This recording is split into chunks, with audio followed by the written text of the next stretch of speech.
चलो बच्चा party we were doing PYQs for science. आज अपन we in the first day we did 1 marks का क्वेश्चन, फिर 2 और 3, फिर आज 3 और 4 पे भी अपन जाएंगे। ठीक है, प्लीज इस पूरे प्रोसेस को ठीक से समझिएगा। The reason why I am doing this is because जरूरी ये नहीं कि आपको नॉलेज कितना है, जरूरी ये है, हाँ जरूरी है कि आपको नॉलेज कितना है, लेकिन उसके साथ साथ ये भी जरूरी है कि आप उसको प्रेजेंट कैसे करते हो। ठीक है, वेरी इंपॉर्टेंट, आपको आंसर देखने का स्टाइल आना चाहिए। ठीक है, आपकी आपके स्टाइल के ऊपर आपकी आइडेंटिटी है, मालूम है ना। आप सिग्नेचर जो करते हो वो आपकी आइडेंटिटी है, तो किस तरह से आप लिख रहे हो उसको। ठीक है, आपने युवराज तिवारी लिखा, ऐसे सिंपल युवराज तिवारी भी लिख सकते हैं, घुमा फिरा कर भी लिख सकते हैं, बट वो हो गया ना आपका स्टाइल। ठीक है, so that is your identity. ठीक है, आप किस तरह से एक क्वेश्चन को समझते हैं, क्वेश्चन के रूट को समझिए और उसके हिसाब से कीवर्ड्स को यूज कीजिए। ठीक है, वेरी इंपॉर्टेंट है पीपल। अच्छा, ये एक प्रॉब्लम है कि इसमें हमने पीरियोडिक टेबल का भी कुछ क्वेश्चंस मिक्स्ड हैं, आप उसको इग्नोर कर सकते हैं। पीरियोडिक टेबल एक टाइम पे आपके सिलेबस में हुआ करता था, स्टेट बोर्ड्स में, सारे स्टेट बोर्ड्स में है, सिर्फ महाराष्ट्र नहीं, ऑलमोस्ट सारे स्टेट बोर्ड्स में पीरियोडिक टेबल है। एक सीबीएसई नहीं आपके लिए भाई साहब रेड कार्पेट बिछा के रखा है, नहीं नहीं बाबा, कैसे भी तरह पास हो जाओ, हम धन्य हो जाएंगे। ठीक है, for the elements lithium, sodium, magnesium, calcium, aluminium, sulphur. ठीक है, identify the elements belonging to the same group. Alkali metals कौन कौन से हो जाएंगे, देखो ग्रुप मतलब अभी, ठीक है, I agree that you might not be, तो ये आपके एल्कली मेटल्स हैं, देखो। ठीक है, मैग्नीशियम एक एल्कली अर्थ मेटल है। एल्कली मेटल्स बोलेंगे तो इनकी वैलेंसी 1 है, आउटरमोस्ट ऑर्बिट में एक इलेक्ट्रॉन रहेगा, इनका भाई साहब 2 इलेक्ट्रॉन रहेगा। कार्बन तो एक नॉन मेटल हो गया, एल्यूमिनियम ग्रुप 3 में आएगा, इसके 3 इलेक्ट्रॉन्स हैं। ठीक है, कार्बन और आपका हो गया सल्फर। ठीक है, elements belonging to the same group कौन कौन से हो जाएंगे भाई साहब आपके, लिथियम एंड सोडियम। ठीक है, element which has the tendency to lose electrons, element which has the tendency to lose electrons, हाँ पागल, कार्बन कभी लूज करता ही नहीं है। कार्बन तो भाई साहब बॉन्ड्स बनाता है, कोवैलेंट बॉन्ड शेयर करता है, कार्बन विल नेवर लूज।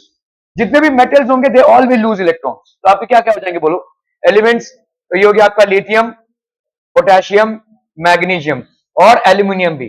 ठीक है, लिथियम एक इलेक्ट्रॉन लूज करके बनेगा भाई साहब Li प्लस, पोटेशियम भाई साहब K plus, magnesium 2 electrons loose करेगा, ये बन जाएगा Mg2 प्लस, ये 3 इलेक्ट्रॉन्स लूज करके बनेगा Al3 plus. Element which prefer sharing of electrons to complete is octet, carbon. ठीक है, कार्बन हो गया भाई साहब। मोस्ट मेटालिक एलिमेंट, सबसे ज्यादा मेटालिक एलिमेंट कौन सा होगा, नहीं, पोटेशियम, पोटेशियम सबसे ज्यादा मेटालिक एलिमेंट होगा। ठीक है, okay, element that forms acidic oxide, नहीं मारू भाई, कितनी बार मैंने बोला है एसिडिक ऑक्साइड, कार्बन और सल्फर। ठीक है, कार्बन एंड सल्फर। ठीक है, क्लियर है भाई साहब, carbon and sulphur both will form acidic oxides. जैसे आपका कार्बन डाइऑक्साइड हो गया, सल्फर डाइऑक्साइड हो गया, both are acidic oxides. Element which belongs to group 13, ये आपके लिए इनवैलिड क्वेश्चन है, लेकिन फिर भी एल्यूमिनियम हो जाएगा ये। ठीक है, क्लियर है भाई साहब, are we clear on this one people, okay okay okay, यहाँ पे सारे होने चाहिए एक्चुअली। ठीक है, a compound A is used in the manufacture of cement when dissolved in water। ये बहुत कॉमन सा क्वेश्चन है, बार बार आता रहता है, 2020 का क्वेश्चन है, देखो। ठीक है, a compound A is used in the manufacture of cement, cement के मैन्युफैक्चर में ये यूज होता है। when dissolved in water it evolves a large amount of heat and forms compound B। ठीक है, okay, identify A and B, try करिए। हाँ, चूना है, ओके, तो चूना लगाइए यहाँ पे भाई साहब, क्या होगा, हाँ calcium, calcium oxide, calcium carbonate limestone होता है। ठीक है, हाँ चूना ही है, तो ये आपका ए जो होगा वो होगा calcium oxide, calcium oxide, this is used in the manufacture of cement when dissolved in water. तो अगर कैल्शियम ऑक्साइड को अपन डिसॉल्व करेंगे वाटर में, CaO plus H2O, this is going to form CaOH2, calcium hydroxide. ठीक है, ये बन जाएगा आपका, तो ये आपका कैल्शियम ऑक्साइड है, ये कैल्शियम हाइड्रोक्साइड बन जाएगा, this will be calcium hydroxide. ठीक है, evolves a large amount of heat, और काफी ज्यादा हीट इवॉल्व होता है। ठीक है, ये जो आप ये भाई साहब ये करते हो ना पेंटिंग, ये वही है, तो जो पेंटर आता है चूना घोलता है भाई साहब, उसमें रंग मिलाता है और पोत देता है, लेकिन उस टाइम पे बहुत ज्यादा हीट इवॉल्व होता है। ठीक है, इसीलिए ग्लव्स पहन कर करना पड़ता है या प्लास्टिक उसके पहन के करना पड़ता है। बहुत ज्यादा हीट इवॉल्व होगा, ठीक है। जो लोग चूना खाते हैं, जो लोग लगाते हैं आपकी तरह, उसका तो छोड़ दो, लेकिन जो लोग चूना खाते हैं उनके जो टेस्ट बर्ड्स है वो धीरे धीरे खराब होते रहते हैं। जो आपके गैस्ट्रिटरी बर्ड्स हैं वो खराब होते रहेंगे, क्योंकि मुंह के अंदर तो सलाइवा रहेगा ही हमेशा, और ये चूना खाया आपने तो वो भाई साहब एक हीट प्रोड्यूस करेगा, उनके माउथ का टेम्परेचर सिग्निफिकेंटली हाई होगा, ठीक है, सिग्निफिकेंटली हाई होगा। और उसके लिए आपका ये उनका दांत, उनका भाई साहब जो जबान है, उनके जो टेस्ट बर्ड्स है वो रेगुलरली खराब होते रहेंगे, हमेशा हाई टेम्परेचर पे रहेंगे, ठीक है। Okay, right chemical equation of reaction of A with water, ठीक है। तो आपका ये हो गया कैल्शियम ऑक्साइड प्लस H2, ये हो गया CH2 plus heat. List two types of reaction in which the reaction में be classified. Two types of reaction, combination A plus B is equal to C, तो ये हो गया भाई साहब कॉम्बिनेशन। और बोलो भाई साहब, रेडॉक्स ना, रेडॉक्स ना हो पाएगा भाई साहब, एक्सोथर्मिक बोल सकते हैं, रिडॉक्स ठीक से नहीं बोल सकते इसमें, ठीक है। हाँ, हर एक रिएक्शन ही ऑलमोस्ट रिडॉक्स रिएक्शन है, किसी का रिडक्शन हो रहा है, किसी का ऑक्सीडेशन हो रहा है, लेकिन आपके सिलेबस के दायरे में इसको कैसे रिडॉक्स बोलोगे बताओ।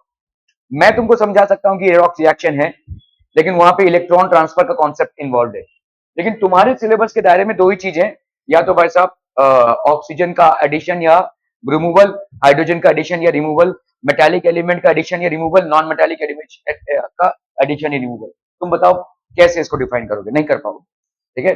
हाँ, है ये रिडॉक्स रिएक्शन, लेकिन हम इलेक्ट्रॉन्स से हम इसको समझा सकते हैं, वो भाई साहब आपके सिलेबस में नहीं है। तो आप जो यहाँ पे लिख सकते हैं वो दूसरा क्या लिख सकते हैं भाई साहब, एक्सोथर्मिक, ठीक है, exothermic reaction, this is basically and exothermic reaction. और भाई साहब कुछ list two types of reactions in which reaction में be classified, combination, exothermic, anything else, no, आगे बढ़ा जाए भाई साहब। ओके ओके ओके, तो combination reaction, exothermic reaction plus heat और एनर्जी, इसको अपन कैल्शियम हाइड्रोक्साइड इसका केमिकल नेम है, बाकी हम इसको स्लेट लाइम भी बोल सकते हैं। कैल्शियम ऑक्साइड का एक नाम है क्विक लाइम और calcium oxide. Are we clear on this one people, हम समझ में आता? Okay okay okay okay okay okay. Which defect of the eye is known as far sightedness? Hypermetropia, okay. तो आपका पहला विच डिफेक्ट जो पूछा है वही लिखो भाई साहब। तो इसका इसका कैसे याद रखना है मालूम है ना, जो फार, लॉन्ग साइटेडनेस, लंबा, तो लंबा वर्ड यूज करो, क्या, हाइपरमेट्रोपिया। शॉर्ट साइटेडनेस, तो छोटा वर्ड यूज करो, मायोपिया। समझ में आ रहा है? लॉन्ग साइटेडनेस मतलब दूर की दृष्टि सही है, पास की दृष्टि भाई साहब जम्बल्ड अप है, ठीक है। तो आपका ये हो गया हाइपरमेट्रोपिया, हाइपरमेट्रोपिया, ठीक है। तो इसी को अपन बोलेंगे फार sightedness. The which defect of the eye is known as far-sightedness? This is known as hypermetropia. When does this defect arise? The shortening of the eyeball or lenses. क्या हो जाएगा lenses में? Shortening of eyeball. चलिए, आपका main focal length of the lens होगा, हाँ बताइए क्या होगा? तो decrease in focal length of the lens, ठीक है। State two reasons: decrease in focal length of the lens, shortening of the eyeball. How could this be corrected? Bharat इसको बंद कर देगा क्या? हाँ, convex lens by using suitable convex lens, by using suitable convex lens, ठीक है, clear है? ये अगर डायग्राम से आप दिखा दें तो बेहतर होगा, ठीक है, अगर आप भाई साहब डायग्राम से दिखा देंगे तो बेहतर होगा। Hypermetropia is also known as far-sightedness. A person with hypermetropia can see distant objects clearly, but cannot see nearby objects distinctly. The near point, ये मैं भूल गया, ये पॉइंट मेंशन करना बहुत जरूरी था, इधर कोई कीवर्ड है, near point for the person is further away from the normal near point, ये बहुत जरूरी है, ये नियर पॉइंट अपन मेंशन करना भूल गए, मतलब ये पॉइंट आपको मेंशन करना ही पड़ेगा। नियर पॉइंट जनरली 25 सेंटीमीटर होता है, लेकिन इसका नियर पॉइंट 25 सेंटीमीटर से ज्यादा होगा, ठीक है। Such a person has to keep reading material which is beyond 25 centimeter for the eye for comfortable reading. This is because the light rays from a closer by object are focused at a point behind the retina. ये भी जरूरी है, behind the retina. तो behind the retina image बनेगी, retina पे exactly image नहीं बनेगी। Near point और बिहाइंड द रेटिना, ये दो कीवर्ड्स हो गए इस आंसर के जो आपको मेंशन करने हैं, ठीक है। नियर पॉइंट 25 सेंटीमीटर होता है, लेकिन नियर पॉइंट के बियॉन्ड है वो, ठीक है। और आपका जो इमेज बन रहा है, अगर हम नियर पॉइंट पे किसी ऑब्जेक्ट को रखेंगे तो इसका इमेज बियॉन्ड द रेटिना बन रहा है, ठीक है। This is because the light rays from a close by object are focused on a point behind the retina. This defect arises either because the focal length of the eye lens is too short, the eyeball has become too small. Eyeball has become too small. This defect can be corrected by using a convex lens of appropriate power. Eyeglasses with converging lens provide the additional focusing power required by forming the image on the retina. ठीक है, यहाँ पे भाई साहब convex lens के से हो जाएगा. चलिए भाई साहब इसको कीजिए जरा फटाफट, क्विक क्विक क्विक जल्दी से.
Okay, carbon a member of group 14. अभी अगर आप देखोगे ग्रुप 14 आपने नहीं पढ़ा है ना, पीरियड टेबल में ग्रुप 14 आपको नहीं मालूम है. चलो इतना पार्ट आपका क्वेश्चन का कैंसिल हो जाता है. Forms a large number of carbon compounds, ठीक है, estimated to be about 3 million. What are these compounds known as? आप बोलो भाई साहब, organic compounds. These are known as organic compounds. Why is this property not exhibited by any other elements of this group? नहीं नहीं करते हैं भाई साहब, बिंदास करते हैं, कोई दिक्कत नहीं है शेयरिंग ऑफ इलेक्ट्रॉन्स में. उनके ग्रुप में, कार्बन के ग्रुप में जितने भी एलिमेंट्स होंगे सबके सब शेयर करेंगे. For example silicon is a part of carbon का ग्रुप, वो भी शेयर करता है, लेकिन इतने ज्यादा कंपाउंड्स क्यों नहीं बना पाता है? देखो इसको समझो, ठीक है. कार्बन के बाद आएगा भाई साहब सिलिकॉन, ठीक है, तो सिलिकॉन का साइज बढ़ जाएगा, इसके बाद जो भी आता रहेगा साइज बढ़ जाएगा. कार्बन का साइज एक एडवांटेज है, तो कार्बन है भाई साहब ऐसा, ठीक है. अभी समझ लो ये एक एटम के साथ, ये एक एटम के साथ, ये एक एटम के साथ, ये एक एटम के साथ, ये एडजस्ट हो जाएंगे, ठीक है. क्लियर है? प्रॉब्लम ये है कि दूसरे जो एलिमेंट्स हैं उनका साइज बड़ा है, तो ये एक एटम, ये एक एटम, ये एक एटम, ये एडजस्ट नहीं हो पाएंगे, they will not be adjustable, ठीक है. तो कार्बन का यस शेयरिंग ऑफ इलेक्ट्रॉन्स तो होता है, उसके ग्रुप में जितने भी एलिमेंट्स होंगे they will also share electrons, but their sizes are comparatively high, greater. Because of it, the adjustment will not happen within the molecule. Carbon का लेकिन धनाधन एडजस्टमेंट होगा और इसीलिए उसका कैटेनेशन प्रॉपर्टी, ये जो प्रॉपर्टी है कैटेनेशन की, ये सिर्फ कार्बन ही दिखाता है. कैटेनेशन मतलब लॉन्ग चेन कंपाउंड्स भाई साहब, ठीक है. Why is this property not exhibited by other elements of this group? ठीक है, अच्छा क्वेश्चन है, इसको समझिएगा. ठीक है, 2020 का क्वेश्चन है. The reason is the formation of strong bonds by carbon due to its small size. इसका भाई साहब स्मॉल साइज है, इसीलिए स्ट्रॉन्ग बॉन्ड्स फॉर्म कर रहा है. ठीक है, इसका भाई साहब स्ट्रॉन्ग बॉन्ड्स इसलिए. तुम कैरम में वो सजाते हो ना पहले, स्ट्राइकर से मारने के पहले, तो अगर समझ लो बीच वाला जो मोटा सा भाई साहब वो बहुत बड़ा सा हो गया, तो ठीक से सजा पाओगे क्या? नहीं ना. सारे जितने भी है आपके वो सब सेम साइज के ना, इसलिए आप उसको सजा पा रहे हो. ठीक है, ऐसा ही कुछ कार्बन के मॉलिक्यूल में भी है. वो जिसके साथ भी बॉन्ड बना पा रहा है वो सज पा रहा है, क्योंकि कार्बन का खुद का साइज छोटा है. अगर वहां पे एक बड़ा सा साइज का एटम आ गया तो वो दूसरों के साथ बॉन्ड नहीं बनाएगा, फिर मॉलिक्यूल बाय सब स्ट्रक्चर गड़बड़ हो जाएगा. ठीक है, so due to its small size, this enables the nucleus to hold on to the shared pair of electrons strongly. तो भाई साहब इधर भी ऊपर भी नीचे भी ये भाई साहब strongly hold करके रखता है. ठीक है, nucleus. The bonds formed by elements having larger atoms of this group are much weaker, and also the carbon has unique ability to form bonds with other atoms and carbon, giving rise to larger molecules. This property is known as catenation. समझ में आ रहा है ये? ठीक है. So the bonds formed by elements having larger atoms of this group are much weaker. जितने ज्यादा बड़े बड़े एटम्स हो जाएंगे उतना ज्यादा जो बॉन्ड होगा वो वीकर हो जाएगा. देखो स्मॉलर साइज है कार्बन का, एडवांटेज क्या है? ये कार्बन है भाई साहब. ठीक है, अदर एलिमेंट्स, अगर हम बोलेंगे other elements of carbon group, ठीक है, other elements of carbon group. अभी कार्बन का क्या एडवांटेज है? Smaller size. स्मॉलर साइज, ये स्मॉलर साइज के वजह से क्या हो रहा है? Bonds are stronger. ठीक है, बॉन्ड कोवैलेंट बॉन्ड दोनों ही बना रहे हैं, दोनों भी भाई साहब आपके कोवैलेंट बॉन्ड ही बना रहे हैं. ठीक है, carbon and other elements of carbon group both are making covalent bonds. The other ones are of larger size, the other ones are of larger size, hence भाई साहब बॉन्ड्स आर वीकर. तो अपन बोलेंगे भाई साहब बॉन्ड्स आर वीकर. एकदम simple सा हिसाब रखो भाई साहब, hence the bonds are weaker. So the bonds formed by elements having larger atoms of this group are much weaker, and also carbon has the unique ability to form bonds with other atoms and carbon giving rise to larger molecules. तो carbon की एक और property है इसके साथ, जिसमें क्या बोलते हैं कि कार्बन भाई साहब दूसरे एलिमेंट्स के साथ अपने अपने साथ ही लंबे बॉन्ड्स बना सकता है. कार्बन खुद कार्बन के साथ ही लंबा चेन बना सकता है, और इस प्रॉपर्टी को अपन क्या बोलते हैं? Catenation property. ठीक है, this property is known as catenation. The property of forming long chain bonds of carbon within itself is known as the property of catenation. Are we clear to this one, people? Okay. Calculate the resistance of a metal wire of length 2 meter and area of cross section 1.5 into 10 raised to minus 6 meter square. Resistivity of the metal is this much. चलिए भाई साहब resistance निकालना है फटाफट.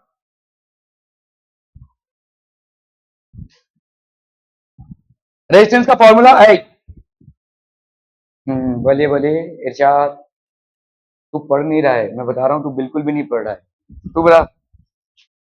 हाँ, नहीं we आई, वो तो ओम्स लॉ हो गया. रेजिस्टेंस का फॉर्मूला क्या होगा भाई साहब? अभी पढ़ना लिखना चालू कर दीजिए. रेजिस्टेंस का फॉर्मूला क्या है Aarush? V is equal to I R is Ohm's law. R is equal to V by I, वो अलग है. यहाँ पे तो वोल्टेज भी नहीं दिया हुआ है, करंट भी नहीं दिया हुआ है, कैसे रेजिस्टेंस निकालोगे भाई साहब? ओए नहीं चाची, हेलो, देखो इनको जरा. प्रसन्ना, तो ये याद क्यों नहीं है भाई साहब लोगों को? ये रेजिस्टेंस है, resistance is equal to resistivity into L by A. तुम लोग जो मुझे बोल रहे हो वो V is equal to I R है, दैट इज ओम्स लॉ. ये सही है कि इसमें भी हम R को क्या लिख सकते हैं? V बाई आई. लेकिन ये कुछ भी दिया हुआ है क्या तुमको? वोल्टेज दिया हुआ है क्या? करंट दिया हुआ है क्या? तो कैसे रेजिस्टेंस निकालोगे? तुमको जो चीजें दी हुई है उसको इस्तेमाल करते हुए निकालना है ना. ठीक है, तो आपको देखो यहाँ पे क्या दिया हुआ है? Metal of wire of length. Length यहाँ पे कितना दिया हुआ है भाई साहब? 2 मीटर. ठीक है, एरिया ऑफ क्रॉस सेक्शन भाई साहब कितना है? 1.55 into 10 raise to minus 6 metre का स्क्वायर. रेजिस्टिविटी कितनी है भाई साहब? 2.8 into 10 raise to minus 8 ohm metre. ठीक है, क्लियर है? अब निकाल लो भाई साहब रेजिस्टेंस. तो रेजिस्टेंस आपका कितना हो जाएगा? Resistivity that is 2.8 into 10 raised to minus 8 L, that is 2 upon A, 1.55 into 10 raised to minus 6, ये हो गया ओम्स. ठीक है, चले, are we clear on this one people? अब इसका वैल्यू निकाल लो भाई सब, कितना हो जाएगा यहाँ पे.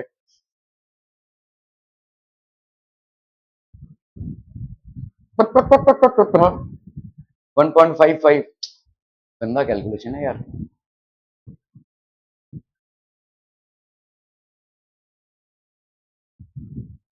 2.8 इंटू 2, ये आपका 1.56 होगा, है ना? नहीं, 15.6 होगा इंटू, ऐसा कर सकते हैं, देखो 10 रेज टू माइनस 8 है ना? यह थोड़ा सा झोल करते हैं अपन यहाँ पे कैलकुलेशन में. ये क्या हो जाएगा देखो, 2.8 इंटू, ये हो जाएगा आपका 15.6 into 10 raise to minus 8, 1.55 into 10 raise to minus 6. ठीक है, अगर हमने इसको पीछे ले लिया तो 1.56 हो गया ये, और यहाँ पे 10 रेज टू माइनस 7 कर देंगे अपन. समझ में आ रहा है भाई साहब? इसको इधर लिया तो एक कम हो जाएगा इधर, 10 रेज टू माइनस 7. नीचे क्या है, 1.55 इंटू 10 रेज टू माइनस 6, ये और ये कैंसिल. यहाँ पे बोलो 10 raise to minus 7 minus minus 6, तो ये हो गया 10 raise to minus 7 plus 6, that is 10 raise to minus 1, तो ये हो गया आपका 0.1 ओम्स. ठीक है, सो calculate the resistance R is equal to 0.1 ohms. ठीक है, why are alloys preferred over pure metals to make the heating elements of the electrical heating devices? High melting point और गुड कंडक्टर ऑफ इलेक्ट्रिसिटी. तो वैसे metals भी हैं, metals के ऊपर उनका क्या एडवांटेज है? Metals are also good conductors of electricity. ठीक है, और क्या बोल सकते हैं, व्हाई alloys preferred? तो आपका ओके, सो यहाँ पे भाई साहब high melting point, definitely high melting point. ठीक है, good conductor of electricity. Okay, so these are things which are basically okay. तो यहाँ पे देखो रेजिस्टिविटी निकाला, कितना कैसे आ गया रेजिस्टिविटी? 2.8 into 2 upon 1.55, 3.6 आ गया. कितना कैसे आ गया ये? अच्छा हाँ, 2.8 into 2 5.6 होगा. ओ ओ ओ ओ 1.56 नहीं, मेरा गलती हुआ है भाई साहब यहाँ पे. ना ना ना ना ना ना, ये 1.56 में से गलती हो गई. 5.6 होगा. यस, करेक्ट करेक्ट करेक्ट, ये सही है. Okay, state the role played by the following in the process of digestion: enzyme trypsin, enzyme lipase. List two functions of finger like projections present in the small intestine. आपका 2020 का question है. चलिए फटाफट फटाफट, quick quick, जल्दी से.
हो गया भाई साहब?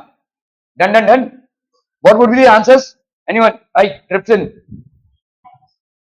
Very good. ठीक है, तो ट्रिप्सिन का भाई साहब क्या हो जाएगा? Enzyme trypsin helps in the digestion of proteins. Okay. Enzyme lipase है Yuvraj. Okay. Digestion of fats. List two function. ये है क्या बेसिकली? Finger like projection. इनको नाम क्या है? विलाई. ओके. चलिए विलाई हो गया.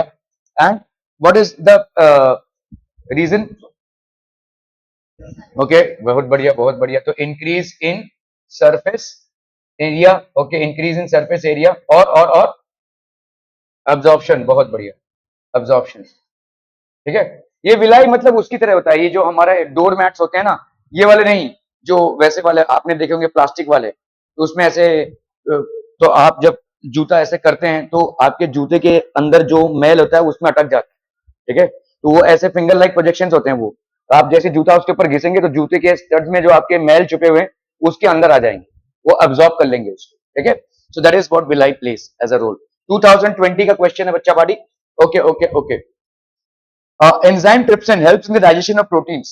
Enzyme lipase helps in the breakdown of emulsified fats. सिर्फ फैट्स लिखेंगे तो भी चलेगा. Two functions. व्हाट इज तो फंक्शंस किसका भाई साहब? विलाई का. ठीक है. फंक्शन विलाई का. Increase the surface area and helps in the absorption of digested food. ठीक है भाई साहब. क्लियर है? बहुत बहुत बढ़िया. चलिए भाई साहब इसको करना है फटाफट फटाफट फटाफट. In the context of the statement, chlorophyll is necessary for photosynthesis. Answer the following questions. What are variegated leaves? Give an example. When a leaf, okay, when a leaf is boiled in alcohol, what happens to the color of the leaf and the color of the solution? In what form? Okay. In what form is the carbohydrate produced, stored in the plant? Okay.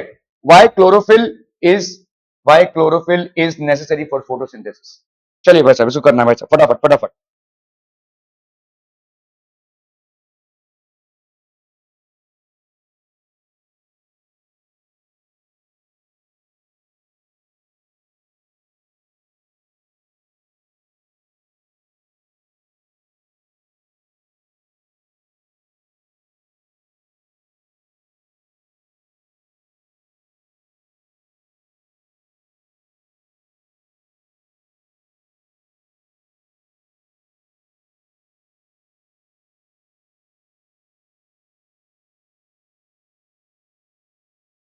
हो गया? Done done done.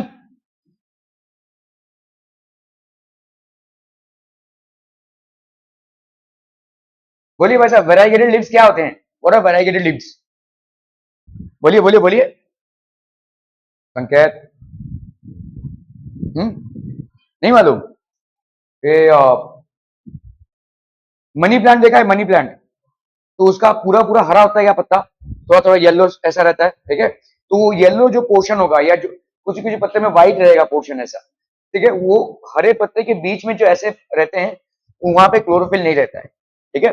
So variegated leaves means that there are patches of white and green, white and yellow ऐसे, other then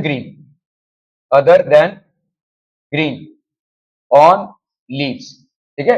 ये भाई साहब 2024 का question है भाई साहब. ताजा ताजा एकदम से. ठीक है. Patches of white and yellow other than green on leaves. ठीक है. और यहाँ पे भाई साहब नो फोटोसिंथेसिस. यहाँ पे फोटोसिंथेसिस नहीं होगा. पूरे लीफ में फोटोसिंथेसिस नहीं होगा ऐसा नहीं है. इस पर्टिकुलर पार्ट में लीफ के वहां पे फोटोसिंथेसिस नहीं होगा. No photosynthesis happens. ठीक है. ओके. इसका एक एग्जांपल तो भाई साहब मनी प्लांट हो गया. Money plant is one example here. ठीक है. When leaf is boiled in alcohol, what happens to the color of the leaf? क्या हो जाएगा? ये तो पढ़ा होगा ना भाई साहब. हाँ. But decolorizes. It decolorizes. ठीक है. And the color of the solution, solution का कलर हो जाएगा भाई साहब ग्रीन. सोल्यूशन का कलर हो जाएगा ग्रीन. ठीक है. लीफ डीकलराइज हो जाएगा. अगर किसी लीफ को आप दारू में बॉईल करेंगे तो वो डीकलराइज हो जाएगा और जो सोल्यूशन का कलर हो जाएगा that will become green. Okay. In what form is the carbohydrate produced stored in the plant? Stored. Starch. आलू खाते हो ना भाई साहब? आलू है वही स्टार्च है. ठीक है. Starch. Why chlorophyll is necessary for photosynthesis? Because that's the way in which chlorophyll मतलब आपका एक पिगमेंट है जो सन के एनर्जी को ट्रैप करता है। यहाँ पे क्या ट्रैपिंग चल रही है भाई साहब? Chlorophyll traps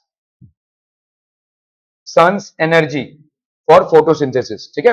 okay, leaves with green chlorophyll and non green patches, that is इसमें व्हाइट या येलो पैचेस होते हैं, they are known as variegated leaves, ठीक है?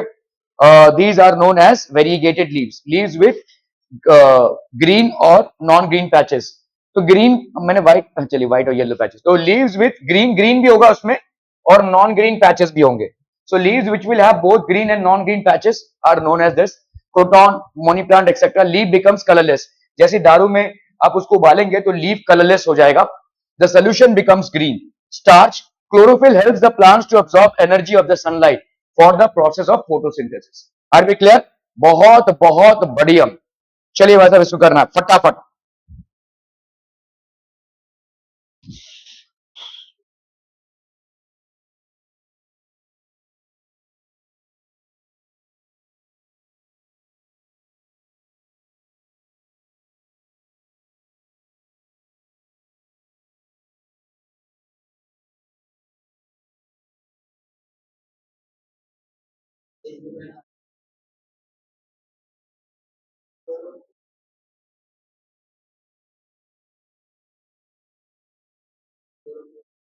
हाँ क्या क्या क्या बोला? ठीक है. ओके, क्या है भाई साहब? 1987 में यूनाइटेड नेशंस एनवायरनमेंट प्रोग्राम हुआ, for an agreement to freeze production of a certain chemical to the year 1986 level, ठीक है? तो name the chemical and manufacturing companies in which the chemical was being mostly used. तो कौन सा chemical था भाई साहब ये? ठीक है, क्लोरोफ्लोरोकार्बन, सीएफसी बोलते हैं हम इसको. This is known as chlorofluorocarbon, ठीक है? ये ज्यादा करके the upper layers of the atmosphere. In what way this chemical damages the upper layers of the atmosphere? किस पे अटैक करता है भाई साहब ये? ओजोन लेयर पे. ओजोन लेयर डिप्लीशन, ये ओजोन लेयर डिप्लीशन कॉज करता है. दी ऑर्गेनिजम्स ऑन वर्क, इसको कैसे इंपैक्ट करेगा? सन रेज नहीं, यूवी रेज. सन के यूवी रेज जो है, ठीक है, they would reach directly and cause skin cancer. ये स्किन कैंसर कॉज कर सकते हैं, ठीक है? सो क्लोरोफ्लोरोकार्बन ज्यादा करके कहां से रिलीज होते हैं? इन विच, ओके, रेफ्रिजरेंट्स, ठीक है, रेफ्रिजरेंट से यूज होते हैं, कूलेंट से यूज होते हैं, एरोजॉल से यूज होते हैं, ठीक है? ये सब तमाम मशीन्स हैं जहां से आपके सीएफसीज निकलते हैं. आज की तारीख में ये बैन हो चुका है, ठीक है? Okay, in 1987 the United upper layers. ये तो क्वेश्चन ही हो गया भाई साहब, ये तो क्वेश्चन ही हो गया. ये क्या हो गया भाई साहब? You are provided with a resistor, a key, and an ammeter, a voltmeter, 4 cells of 1.5 volts each, and few connecting wires. Use the circuit components. Draw a labeled circuit diagram to show the setup to study the Ohm's law. State the relationship between. ठीक है, चलिए भाई साहब इसको करना है फटाफट फटाफट. कैसे करेंगे इसको? 2022 का क्वेश्चन है भाई साहब, जल्दी करना है, जल्दी, क्विक क्विक.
एक रजिस्टर है, key, an ammeter, volt meter and 4 cells, ठीक है? तो यहां पे भाई साहब एक रजिस्टर है.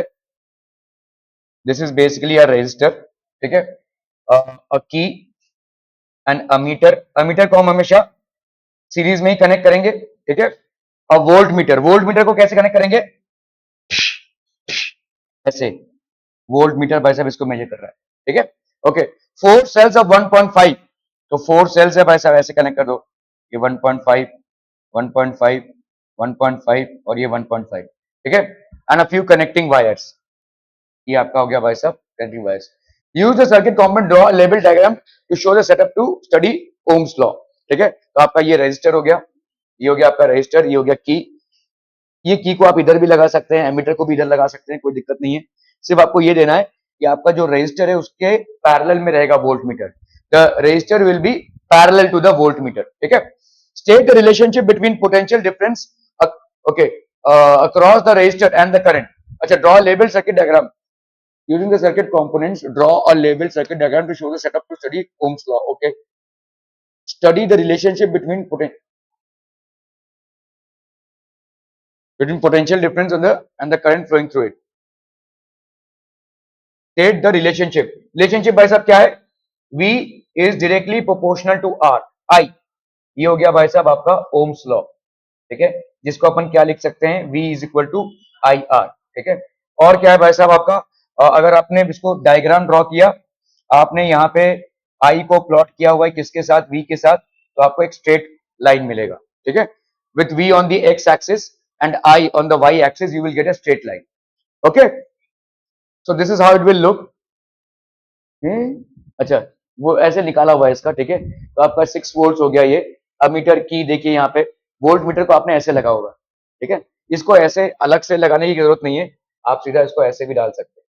This is something that can be, ऐसे भी लिखा सकते हैं, इसको अलग से रखने की जरूरत नहीं है, क्योंकि उसको उधर ऊपर करके क्या फायदा है। तो ये वोल्ट मीटर हो गया, अमीटर की हो गया भाई साहब, ठीक है। ये इलेक्ट्रिक सर्किट हो गया, वी और आई को प्लॉट किया तो आपको स्ट्रेट लाइन ग्राफ मिल गया, ठीक है। क्लियर है भाई साहब? Okay okay okay. What provides nutrition to human sperms? State the genetic constitution of a sperm. Mention the chromosome pair in zygote which determines the sex of a female child and a male child. चलिए भाई साहब, आसान सा question है, quick quick जल्दी से। What provides nutrition to sperms? नहीं, seminal vesicles की सर्टोली सेल्स।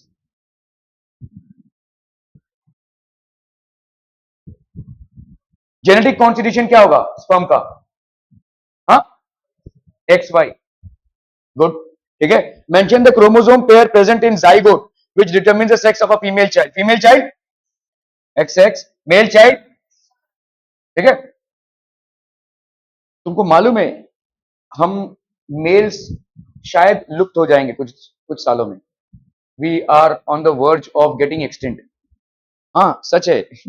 ये जो वाई है ना, ये कंडेंस करता जा रहा है अभी, ठीक है। एक्स में तो देखिए दोनों भी एक्स है, इसमें कुछ कंडेंसेशन नहीं हो रहा है।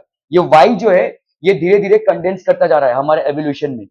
एक टाइम आएगा जब ये वाई रहेगा नहीं, मतलब there will be no male species on earth, ठीक है। दिस इज गोइंग ऑन, ठीक है, अब ये चल रहा है, ठीक है। Okay, spermatogenesis, formation of Sertoli cells, ठीक है। तो ये सर्टोली सेल्स में होते हैं। द ग्रोइंग स्पर्म और spermatozoa gets its nutrition blood supply from Sertoli cells, ठीक है। It will get it from Sertoli cells. Sertoli cells secretes various hormones and factors which come into action at various stages. इस तरह से लिखना है भाई साहब, ठीक है। Okay, the sperm consist of, मैंने जो एक्स वाई लिखा है वो गलत था, 22 प्लस एक्स और 22 प्लस वाई क्रोमोसोम है। करेक्ट है, ठीक है। तो आपका एक्स वाई मतलब 22 प्लस एक्स या 22 प्लस वाई होगा। अगर इसके साथ एक का फ्यूजन हो रहा है तो लड़की होगी, इसके साथ एक का फ्यूजन हो रहा है तो लड़का होगा, ठीक है। ये आपको लिखना है। तो आपका देखो यहाँ पे स्पर्मेटोजेनेसिस, ये की वर्ड है, देखो स्पर्मेटोजेनेसिस, स्पर्म का जेनेसिस मतलब फॉर्मेशन होना, ठीक है, takes place in Sertoli cells और nerve cells of the testis. The growing sperm और gets in nutrition blood supply from Sertoli cells. So nutrition as well as blood supply is obtained from Sertoli cells. Sertoli cells secretes various hormones and factors. बहुत सारे hormones and factors को ये secrete करते हैं, which come into action at various stages. The sperm consists of 22 plus X और 22 plus Y chromosome. ठीक है, clear है भाई साहब? The chromosome pair present in zygote which determines the sex are XX chromosome determines the sex of a female child, XY chromosome determines the sex of a male child. ठीक है? Any questions from people? Okay. Name the part of human brains which controls voluntary actions, involuntary actions, write the function of peripheral nervous system, name the components of this system stating their origin. हाँ जी, नहीं नहीं, कौन, हाँ voluntary action मतलब playing running ये हो गया। हाँ, कौन सा part of human brain? Human brain के बहुत सारे पार्ट्स है ना, सेरिब्रम, सेरिबुलम, ठीक है, मेडुला ऑब्लोंगोटा, ये सब आपके पास आप ह्यूमन ब्रेन के पार्ट्स हैं। तो कौन सा पार्ट वॉलंटरी एक्शंस को कंट्रोल करता है? सेरिब्रम। ओके, चलिए भाई साहब, इनवॉलंटरी एक्शंस को मिड ब्रेन, ठीक है। और right the function of the peripheral nervous system, PNS का फंक्शन क्या है? Name the components of the system and the origin. चलिए ट्राई कीजिए बस। हाँ,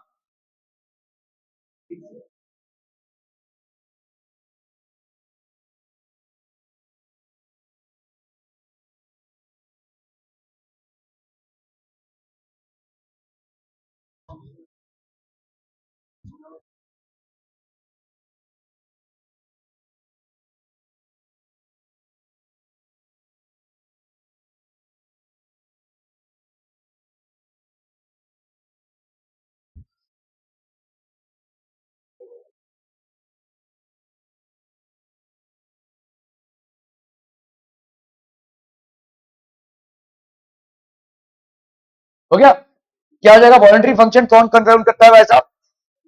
सेरिब्रम, सेरिब्रम, जिसको अपन क्या बोलेंगे? फोर ब्रेन, हाँ, फ्रंट ब्रेन को फोर ब्रेन बोलेंगे। ओके, चलिए और बोले भाई साहब, इनवॉलंटरी एक्शंस, इसका नाम क्या है? मेड्यूला ऑब्लोंगोटा, ठीक है, मेड्यूला ऑब्लोंगोटा, जिसको अपन मिड ब्रेन भी बोलते हैं, is also known as mid brain. Write the function of peripheral nervous system, ठीक है, state the components of the system stating their origin. क्या क्या फंक्शन हो जाएंगे भाई साहब? गुड, कनेक्ट्स टू, ठीक है, communicates with the CNS, okay, और at the function it connects to the CNS. Yes, it is correct. ठीक है, okay, forebrain या cerebrum, hindbrain, that is medulla oblongata. PNS helps the in facilitating the communication between CNS and PNS. ठीक है, तो central nervous system और peripheral nervous system में भाई साहब ये कम्युनिकेशन स्टैब्लिश करता है। ठीक है, कंपोनेंट्स ऑफ पीएनएस क्या? तो कंपोनेंट्स ऑफ पीएनएस क्या क्या है भाई साहब? cranial nervous, that is आपके फेस में जितने भी आपके नर्व्स हैं, ठीक है, स्पाइनल नर्व, ये जो आपका स्पाइनल कॉर्ड, ठीक है, क्लियर है भाई साहब? Okay okay okay. A student wants to use an electric heater, an electric bulb, and an electric fan simultaneously.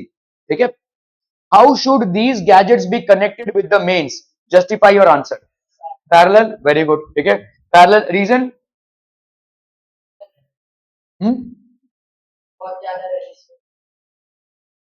To reduce the resistance, अगर रेजिस्टेंस को रिड्यूस करेंगे तो करंट इंक्रीज होगा, एक। दूसरा, switching off one appliance will not impact the other, ठीक है, और द अगर कोई अप्लायंस खराब हो जाता है, if one appliance goes one out, then it will not impact the functioning of the other, ठीक है। What is an electric fuse? How is it connected in a circuit? thin copper wire, but what is it? It controls the flow of voltage, ठीक है, तो आपका it is connected in a circuit in series, ठीक है, in series में connect करेंगे हम। Okay, these gadgets need current of widely different values to operate properly. Independent switching can be done for different appliances. अलग अलग appliances के लिए हम independent switching कर देंगे। If any component fails, other gadgets may function, ठीक है, तो ये सारे आपके किस में होने चाहिए? Parallel. All these have to be connected parallel, ठीक है, तो आप भाई साहब these gadgets of widely different, independent switching, ये जैसे आपका एक कीवर्ड हो गया, independent switching कर सकते हैं। If any component fails, other gadgets may function, ठीक है, all gadgets get the required voltage for their operation, तो इनको जितना भी वोल्टेज चाहिए रहेगा, they will, effective resistance decreases, ये आपको लिखना पड़ेगा। जब भी आप हीट लॉस मिनिमाइज होगा क्योंकि आपने पैरेलल किया हुआ है, पैरेलल से इफेक्टिव रेजिस्टेंस डिक्रीज हो जाएगा, so effective resistance will decrease, hence heat loss due to current flow will be minimised, ठीक है। फ्यूज है क्या भाई साहब?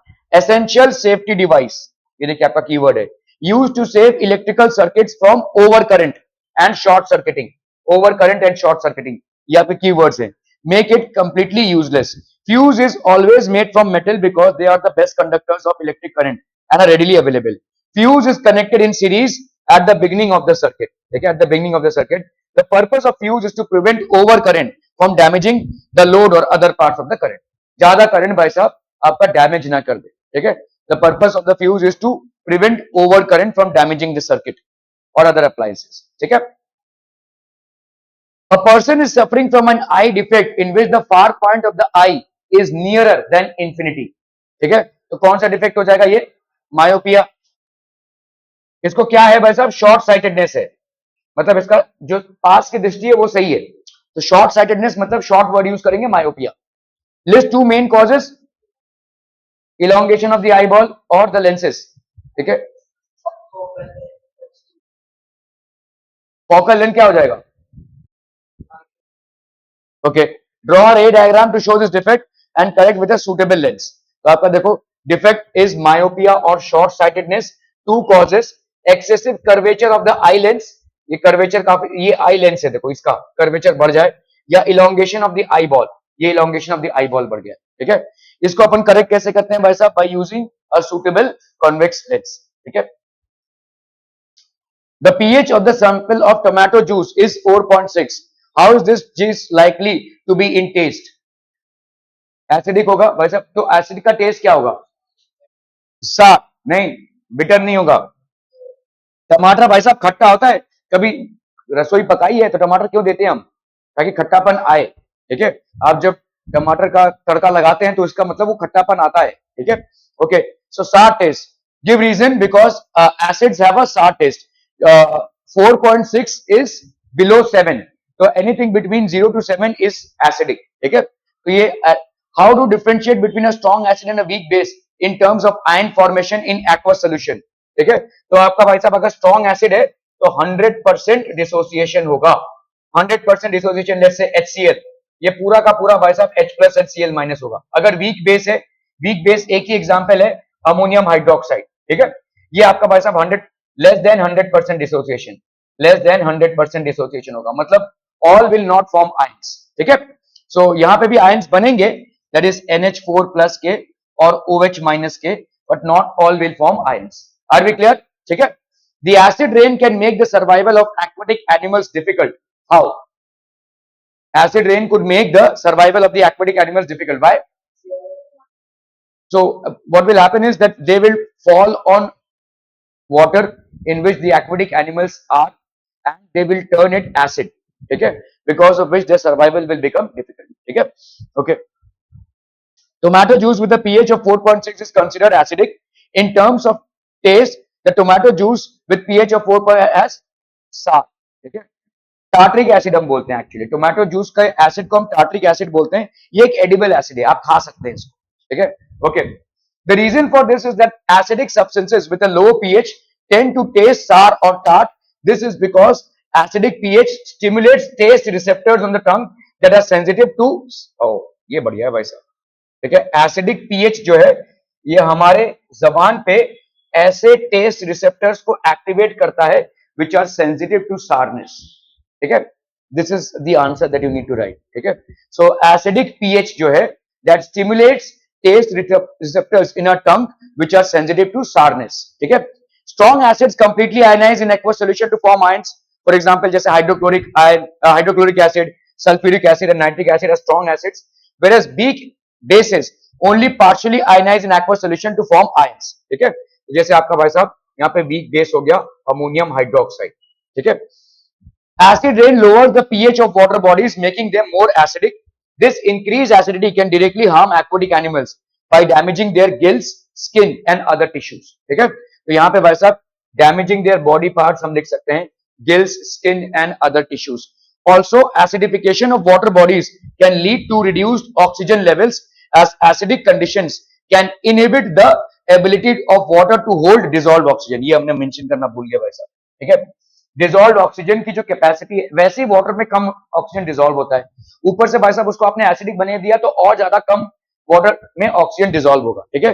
सो it decreases the ability to hold dissolved oxygen, this decrease in oxygen availability can suffocate aquatic organisms, ठीक है। तो आपके दो रीजन हैं, एक तो एसिडिक वाटर से आपके गिल्स, टिश्यूज, सेल्स ये डैमेज होंगे, और दूसरा था कि भाई साहब आपके एसिडिक वाटर से आपके वाटर का जो ऑक्सीजन होल्डिंग कैपेसिटी है that will decrease, which will create a threat for aquatic organisms. Any which ways, the content of oxygen dissolved in water is less, and by water being acidic it becomes all the more less.